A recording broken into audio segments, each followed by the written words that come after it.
Start more US based ఈ learning platform. మీరు కూడా స్లాట్ బుక్ చేసుకోవాలంటే ఈ నెంబర్కి కాల్ చేయండి. నమస్తే, వెల్కమ్ టు సుమన్ టీవీ. నేను విష్ణు. ప్రస్తుతంతో పాటు amphi registered mutual fund distributor wealthy Chakradhar గారు ఉన్నారు. వారితో మాట్లాడదాం. సార్ నమస్తే. సార్ నమస్తే సార్. చక్రధర్ గారు, త్వరలో ఎలక్షన్స్ రాబోతున్నాయి. ఒకవైపు ఏమో మార్కెట్లు ఆల్ టైమ్ హై వెళ్తున్నాయి, ఇంకొక రోజు ఏమో మార్కెట్లు పడుతున్నాయి. ఏంటి అసలు ఓవరాల్గా మార్కెట్ రియాక్షన్ ఎలా ఉంది? అండ్ మార్కెట్లో కూడా కరెక్షన్స్ రావచ్చు అంటూ కూడా మార్కెట్ వర్గాలు అభిప్రాయపడుతున్నాయి. సో ఇది ఎంతవరకు వాస్తవం అంటారు అసలు? యాక్చువల్గా మార్కెట్ అయితే కొంతమంది పడచ్చు అంటున్నారు. కొంతమంది ఏంటంటే స్టేబుల్ గవర్నమెంటే మళ్ళీ రాబోతుంది కాబట్టి అన్ని సర్వేలు చెప్తుంది ఏంటంటే అదే గవర్నమెంట్ కంటిన్యూ అవుతుంది కాబట్టి ఇండియాకి ఒక మంచి ఫేజ్లో నడుస్తుంది కాబట్టి ఇప్పుడు దాకా పడకపోవచ్చు అని అంటున్నారండి. యాక్చువల్గా నాకు ఇది మనం గత 20 yearsగా ఈ ఫీల్డ్లో ఉన్నాము. చాలాసార్లు మార్కెట్ పట్టడం చూసాము, పెరగడం చూసాము. సాధారణంగా అందరూ అడిగే క్వశ్చన్ 2014లో కావచ్చు, అప్పుడు కూడా అసలు మార్కెట్ ఎందుకు పడుతుంది, ఎలా పడుతుంది నన్ను చాలా క్వశ్చన్ అడుగుతారు. ఈ మార్కెట్ పట్టడం ఏంటి, పెరగడం కొలాప్స్ ఏంటి? నేను ఒక మంచి ఎగ్జాంపుల్తో చెప్తానండి. ఇప్పుడు సాధారణంగా ఒక మనిషి ఉన్నాడండి. అతను ఏం చేశాడంటే 3 అంతస్తులు కట్టాడు. Ground floor, first floor, second floor. ఈ కింద గ్రౌండ్ ఫ్లోర్లో 3 పోర్షన్లు చేశాడు అనుకుందాం. సో ఫస్ట్ ఫ్లోర్లో మొత్తం ఒకటే పోర్షన్, పైన ఓనర్ ఆయనే ఉంటాడు. ఈ కింద 3 పోర్షన్ల మీద ఆయనకి 10,000 అద్దె వస్తుందండి. అంటే కింద 30,000 అద్దె వచ్చింది. ఈ మధ్యలో ఒకటే పోర్షన్ చూసారా, అది 20,000 అద్దె ఇచ్చాడు. సో 20,000, ఈ కింద 30,000, పైన ఫస్ట్ ఫ్లోర్ 20,000, మొత్తం 50,000 నెలకి అద్దె వస్తుంది.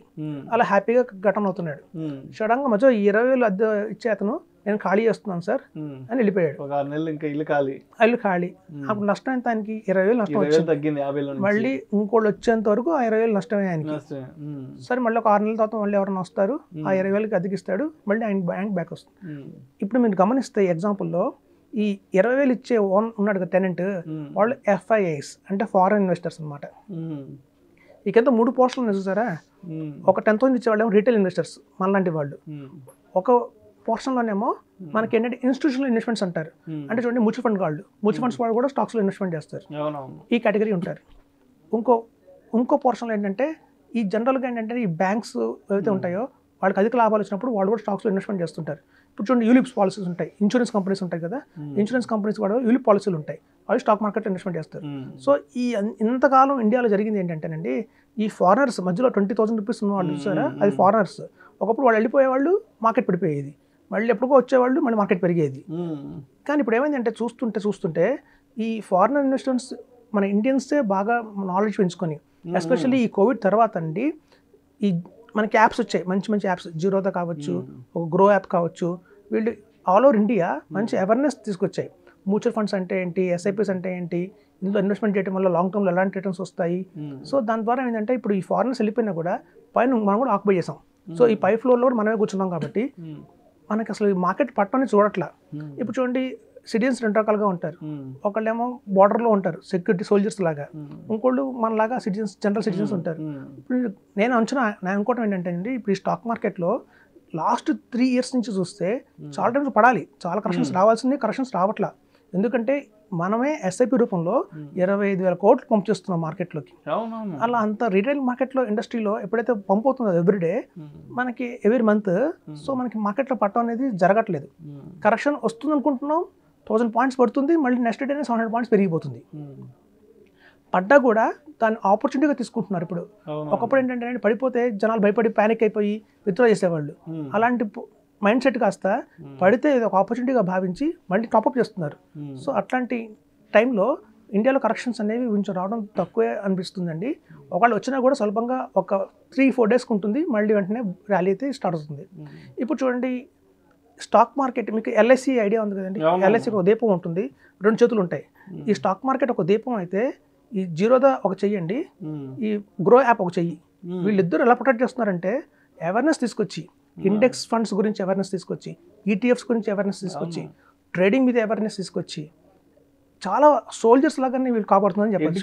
ఎడ్యుకేట్ చేస్తున్నారు, ఎడ్యుకేట్ చేసి ఈ స్టాక్ మార్కెట్ పడిపోకుండా కాపాడుతున్నారు. ఎవరైతే ఇండెక్స్ ఫండ్స్లో ఇన్వెస్ట్మెంట్ చేస్తున్నారు ఎస్పెషల్లీ వాళ్ళు సోల్జర్స్ అని చెప్పొచ్చండి. ఎందుకంటే ఇండెక్స్ లో ఇన్వెస్ట్మెంట్ చేస్తున్నట్టు అర్థం ఏంటి, అది పడిపోకుండా వీళ్ళు ఇంకా ఇన్వెస్ట్మెంట్ చేస్తే దాన్ని పైకి లేపుతున్నారు.